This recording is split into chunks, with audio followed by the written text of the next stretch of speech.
Hello friends, good morning to all. मैं हूं कमला जांगिड़ और आप सबका मेरे नर्सिंग एजुकेशन यूट्यूब चैनल पे हार्दिक स्वागत है। आज हम स्टार्ट कर रहे हैं राजस्थान सीएचओ स्पेशल क्लास के अंदर ओबीजी पार्ट 4। इसके अंदर कुछ और इम्पोर्टेंट एमसीक्यू को डिस्कस करेंगे जो सीएचओ जैसे एग्जाम के अंदर आने वाले हैं। और आपको क्या करना है, हर एमसीक्यू की लैंग्वेज को समझना है। 3 ऑप्शन को गलत करना है, एक को राइट करना है। 3 गलत है तो क्यों गलत है, एक सही है तो क्यों सही है, ये समझना बहुत ज़रूरी है। तो आपने जितनी भी थ्योरी पढ़ी है उसका आप एनालिसिस कहाँ कर पाते हो, उसका आउटकम कहाँ देख पाते हो, जहाँ आप एमसीक्यू सॉल्व कर रहे हैं और वो एमसीक्यू आपके सही हो रहे हैं, इसका मतलब आपकी स्टडी क्या है, सही ट्रैक पे है। तो आज का हमारा फर्स्ट एमसीक्यू आपके सामने है। प्री एक्लेम्सिया देखने को मिल सकता है। प्री एक्लेम्सिया वाली जो कंडीशन है ये कब देखने को मिलती है? ऑप्शन ए है 28 वीक ऑफ प्रेगनेंसी के बाद, ऑप्शन बी है 20 वीक ऑफ प्रेगनेंसी के बाद, ऑप्शन सी है 16 वीक ऑफ प्रेगनेंसी के बाद और ऑप्शन डी है 8 टर्म प्रेगनेंसी के बाद। तो जो है प्री एक्लेम्सिया क्या है, सबसे पहले तो आपको ये समझना है कि प्री एक्लेम्सिया होता क्या है। तो प्री एक्लेम्सिया क्या होता है, एक अपन ओबीजी के अंदर चैप्टर पढ़ते हैं प्रेगनेंसी इंड्यूज हाइपरटेंशन। क्या पढ़ते हैं? Pregnancy induced hypertension. और इसके अंदर 2 चीज़ पढ़ते हैं, एक तो होती है प्री एक्लेम्सिया वाली कंडीशन और एक होती है एक्लेम्सिया वाली कंडीशन। प्री एक्लेम्सिया वाली कंडीशन के अंदर होता क्या है, प्री एक्लेम्सिया वाली कंडीशन के अंदर क्या होता है इसको समझना। तो प्री एक्लेम्सिया वाली कंडीशन में सबसे पहला जो सिम्टम रहता है वो क्या रहता है, हाई ब्लड प्रेशर। क्या रहता है? बीपी क्या होती है, हाई होती है। ब्लड प्रेशर हाई होता है, कितना हाई होता है? सिस्टोलिक ब्लड प्रेशर 140 से अबोव चला जाता है और डायस्टोलिक ब्लड प्रेशर है 90 से अबोव चला जाता है। तो ऐसी कंडीशन को अपन हाइपरटेंसिव कंडीशन बोलते हैं। तो सबसे पहले मरीज़ के अंदर क्या होगा, ब्लड प्रेशर इंक्रीज होगा। दूसरा सिम्टम इसके अंदर क्या होगा, प्रोटीन यूरिया। क्या होगा? प्रोटीन यूरिया रहता है। तो जो प्रोटीन यूरिया प्रेजेंट रहता है इसका क्या मतलब है, यूरिन के अंदर एक्सेस प्रोटीन आ रहा है। तीसरा सिम्टम क्या रहेगा, मरीज़ के अंदर इडीमा देखा जाएगा। क्या देखा जाएगा? इडीमा। और इडीमा कहाँ देखा जाएगा, ये इक्लेम्सिया वाली कंडीशन के अंदर इडीमा कहाँ देखा जाता है, ज़्यादातर इडीमा कहाँ है, आई के अराउंड आते हैं और हाथ और पाँव के अंदर इडीमा प्रेजेंट रहता है। इसके अलावा मरीज़ क्या कंप्लेन कर सकता है, मरीज़ को बहुत ज़्यादा हेडेक होता है। क्या होता है? हेडेक की कंप्लेन मरीज़ कर सकता है। इससे भी ज़्यादा एक और सिम्टम है जो बहुत बार एग्जाम के अंदर पूछा गया है। प्री एक्लेम्सिया वाली कंडीशन के अंदर एक फीमेल सिर्फ सिंगल वीक के अंदर 2 से 3 पाउंड वेट गेन कर लेती है। तो ये किसका इंडिकेशन है? प्री एक्लेम्सिया का इंडिकेशन है। इन सारे सिम्टम के साथ में अगर मरीज़ को सीजर आना स्टार्ट हो जाए तो उस कंडीशन को अपन क्या बोलते हैं, एक्लेम्सिया बोलते हैं। प्री एक्लेम्सिया वाली कंडीशन ही आगे जाकर के एक्लेम्सिया में कन्वर्ट होती है। ये सारे symptom high blood pressure, oedema, protein urea और वेट गेन वाली कंडीशन के बाद मरीज़ को अगर सीजर आना स्टार्ट हो गया तो वो कंडीशन क्या है, एक्लेम्सिया कहलाती है। और ये कब देखी जाती है? तो आप सब लोग बिल्कुल सही जवाब दे रहे हैं, option B is the correct answer. 20 week of pregnancy के बाद इस कंडीशन को देखा जाता है। नेक्स्ट एमसीक्यू अपना, निम्न में से कौन सा फीमेल ऑर्गन मेल पेनिस के समान होता है? ये क्या पूछा है इसने, कौन सा जो ऑर्गन है जो मेल के पेनिस के समान दिखता है? तो यहाँ पे आपको 2 वर्ड समझने इंपॉर्टेंट है। एक चीज़ होती है होमोलोगस। क्या होता है? होमोलोगस वर्ड होता है एक, और एक होता है एनालोगस। क्या होता है? एनालोगस। तो इन दोनों के मीनिंग आपको समझनी है। होमोलोगस का क्या मीनिंग है कि वो है दिखने में दोनों स्ट्रक्चर एक जैसी हो सकती है लेकिन उनके काम क्या है, डिफरेंट होते हैं। होमोलोगस का क्या मीनिंग है, दिखने में दोनों स्ट्रक्चर सेम होती हैं लेकिन उनके काम अलग होते हैं, उसको अपन बोलते हैं होमोलोगस। और एनालोगस इसका अपोजिट होता है कि वो दिखने में दोनों स्ट्रक्चर डिफरेंस हो सकती हैं लेकिन उनके काम एक जैसे होते हैं, सिमिलर वर्क होता है, उसको अपन क्या बोलते हैं, एनालोगस बोलते हैं। तो इसने क्या पूछा है, होमोलोगस अपने को पूछा है। कौन सी स्ट्रक्चर है जो लेबिया फीमेल की, कौन सी स्ट्रक्चर है जो मेल ऑर्गन के समान, पेनिस के समान दिखती है? तो आप सब लोग बिल्कुल सही जवाब दे रहे हैं, option C is the correct answer. Clitoris जो होता है ये कैसा दिखता है, किसका होमोलोगस होता है? पेनिस का होमोलोगस होता है। इसके अलावा अगर आपको पूछे लेबिया मेजोरा किसका होमोलोगस होता है, तो लेबिया मेजोरा जो होता है मेल की जो स्ट्रक्चर है स्क्रोटम, क्या है, स्क्रोटम जो है मेल के, उसके होमोलोगस कौन होता है? Labia majora. दूसरा जो लेबिया माइनोरा ये किसका होमोलोगस होता है? तो आपको बताना है स्पंजी यूरेथ्रा ऑफ पेनिस, है ना, स्पंजी यूरेथ्रा ऑफ पेनिस जो है, स्पंजी यूरेथ्रा ऑफ पेनिस, उसके होमोलोगस कौन होता है? Labia minora. अगर ये ऑप्शन के अंदर नहीं है तो आप इसका जो है फोर स्किन ऑफ पेनिस का जवाब दे सकते हैं। इसके अलावा ये ऑप्शन डी के अंदर जो वेस्टिब्यूल लिखा है, इससे इंपॉर्टेंट एमसीक्यू कई बार एग्जाम के अंदर बनते हैं। वेस्टिब्यूल क्या होता है, एक उल्टा ट्राइंगुलर होता है। एंटीरियरली जो होता है ये क्या होता है, क्लाइटोरिस, एंटीरियरली क्लाइटोरिस और लेटरल क्या होता है, लेबियल फोल्ड, और नीचे क्या होता है, फोरसिट। क्या होता है, फोरसिट। तो फोरसिट क्या है, जो पेरिनियल एरिया है फीमेल का, वहाँ पे जहाँ पे अपन एपिजियोटोमी कहाँ पे लगाते हैं ये भी आपसे पूछा जाता है। एपिजियोटोमी फोरसिट वाले एरिया के ऊपर अपन लगाते हैं।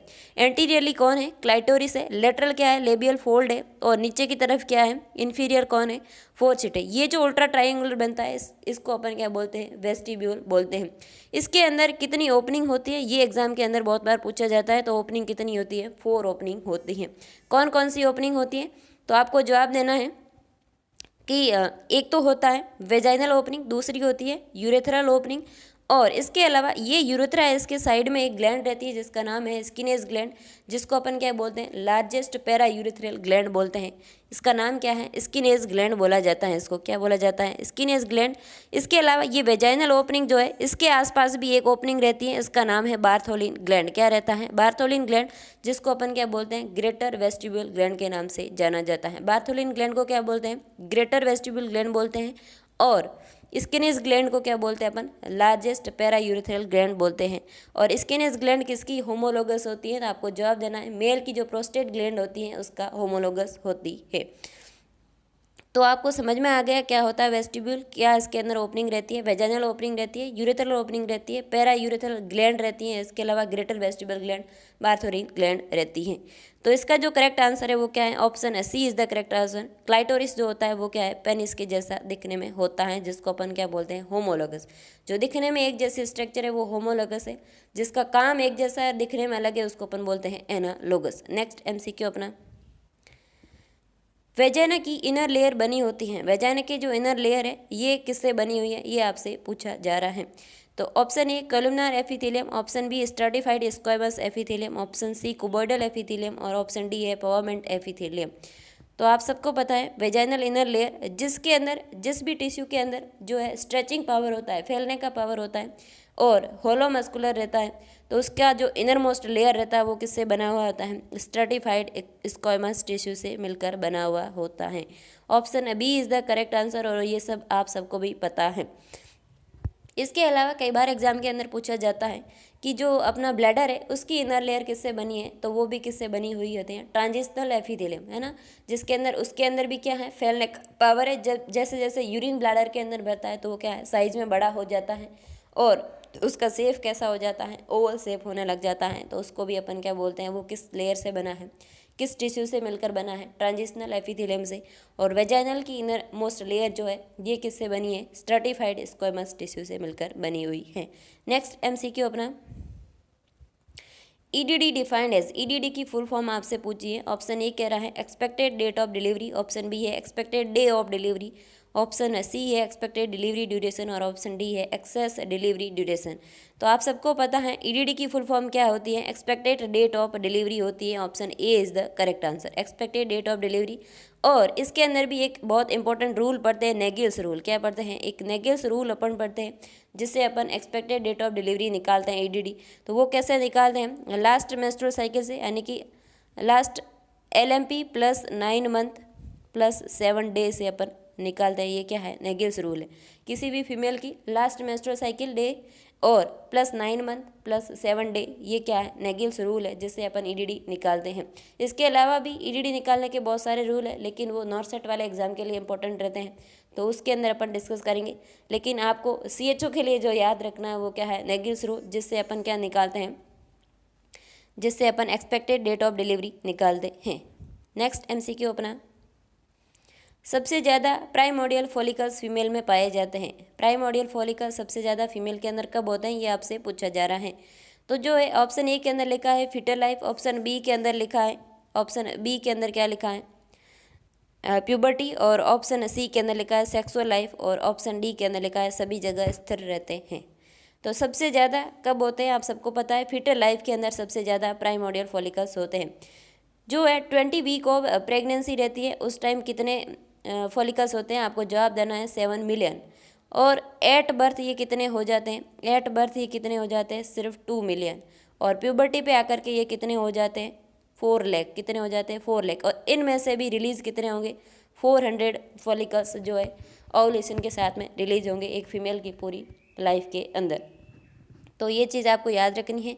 इसके अलावा मेंस्ट्रुअल साइकिल का चैप्टर मैंने वीडियो के अंदर अपलोड किया है, आपको डिटेल में अगर समझना है तो आप वो जो जाके वीडियो देख सकते हैं। 20 वीक ऑफ प्रेगनेंसी जो होती है उस वक्त एक फीमेल जो प्रेग्नेंट है उसके बच्चे जो है वो क्या है, फीमेल बेबी है, तो उसकी ओवरी के अंदर कितने फॉलिकल्स होंगे, 7 मिलियन होते हैं। उसके बाद जब वो बच्ची जन्म लेती है तो उसकी ओवरी के अंदर कितने होते हैं, 2 मिलियन। और जब उसकी प्यूबर्टल एज आती है तो कितने हो जाते हैं, 4 लाख। और जब इन 4 लाख में से भी उसकी पूरी मेंस्ट्रुअल साइकिल के अंदर कितने ओवा रिलीज होंगे, तो आपको जवाब देना है 400 ओवा रिलीज होते हैं। नेक्स्ट MCQ अपना, निम्न में से कौन सा प्रोसीजर पर वेजाइनल रूट से किया जाता है? कौन सा प्रोसीजर इनमें से पर वेजाइनल रूट से जाकर किया जाता है, ये आपको जवाब देना है। Option A hysteroscopy sterilisation, option B है कल्डोस्कोपी स्टेलाइजेशन, ऑप्शन सी है लेप्रोस्कोपिक स्टेलाइजेशन, ऑप्शन डी है ऑल। तो जो है हिस्ट्रो वर्ड कहाँ से लिया हुआ है, यूट्रस से लिया है। ये हिस्ट्रो वर्ड कहाँ से लिया है, यूट्रस से लिया हुआ है। और लेप्रोस्कोपी अपन कहाँ से करते हैं, ट्रांस एब्डोमिनल जाते हैं। और हिस्ट्रोस्कोपी के लिए भी अपन ट्रांस एब्डोमिनल जाते हैं। तो option B is the correct answer. Culdoscopy जो है ये किससे किया जाता है, पर वेजाइनल रूट से जाकर किया जाता है। और इसमें क्यों किया जाता है, जो अपने पेरिनियल ऑर्गन है उनका विजुअलाइजेशन करने के लिए अपन कौन सा प्रोसीजर करते हैं, कल्डोस्कोपी करते हैं। लेप्रोस्कोपी जो है मेनली फेलोपियन ट्यूब का जो है विजुअलाइज करने के लिए अपन लेप्रोस्कोपी करते हैं। और हिस्ट्रोस्कोपी यूट्रस के लिए किया जाता है। हिस्ट्रो वर्ड कहाँ से लिया हुआ है, यूट्रस से लिया हुआ है। Option B is the correct answer. Culdoscopy sterilization पर वेजाइनल रूट से किया जाता है। नेक्स्ट MCQ अपना, तो आज के लिए इतना ही। अगर आपको ये कंसेप्ट समझ में आ रहे हैं, आपको ये जो कंटेंट समझ में आ रहा है, तो आपको क्या करना है, इस वीडियो को लाइक करना है और मैक्सिमम शेयर करना है।